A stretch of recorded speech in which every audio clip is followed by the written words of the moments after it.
We have Chris Froome talking about Tom Dumoulin throwing some truth bombs, exposing Tom Dumoulin's success. Chris Froome exposes Tom Dumoulin in a comment. Chris Froome says he's obviously referring to Tom Dumoulin, Big T. Big C says to Big T, he's obviously very different to my other rivals, said Froome. He's the strongest time trialist in the world and very confident on the climbs as well. Notice he said that very confident. He didn't say very good, he said very confident. There's a difference between being very good on the climbs and being very confident.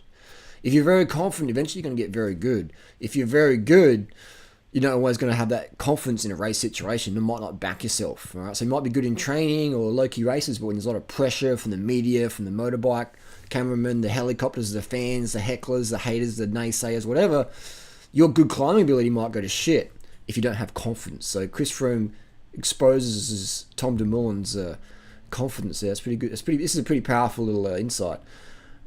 He knows how to pace himself. I'd say out of the other GC riders, he's the only one who really paces himself. Even when there are accelerations on the climbs, people see him get dropped, but he's not actually dropped. He's just managing his pace. He's riding to power. On that TCR, he's riding to power. He's the only other GC rider I've seen doing that. Wow. Which I think is a big skill to have as well. So Chris Froome has just dropped major truth bombs about the current GC wave of riders who just don't pace themselves and who just ride for the cameramans. The motorbike, whoever the cameras are, the motorbike, they just chase that and they blow themselves up. So that's incredible that Chris showed that level of transparency and complimented Tom Dumoulin, Big T, and just says he manages his pace well, he's very mature, he's very confident on the climbs. He never said he was a good climber, he just said he's very confident. And there's a big difference between being good and confident. I know guys who are really good climbers, but put them in a race situation or with better climbers or people who are like maybe more famous and they don't go as good because they don't back themselves. Even though they're good, they're not confident. Just like you might have a guy who's in the ring as a boxer who's a good fighter, put him on the street, and they're running for security or whatever. They're just like, I can't back myself. They don't have confidence. They don't have confidence. So, big difference between confident and being good. And then you got people who are confident, but they don't know how shit they really are.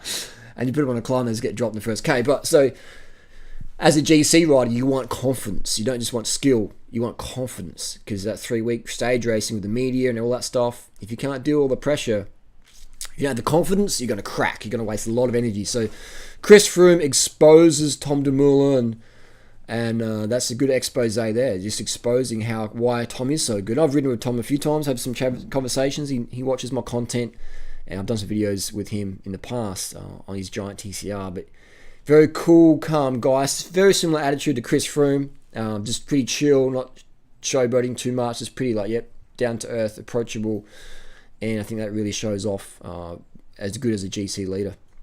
But anyway, leave your comments and thoughts down below. Chris Froome just confirms it. Pacing. And that's what a power meter does. How do you use your power meter? Use it as a pacing tool. If you know you can have 300 watts for an hour and the climb's 1 hour, stay at 300 watts. Stay at 300 watts.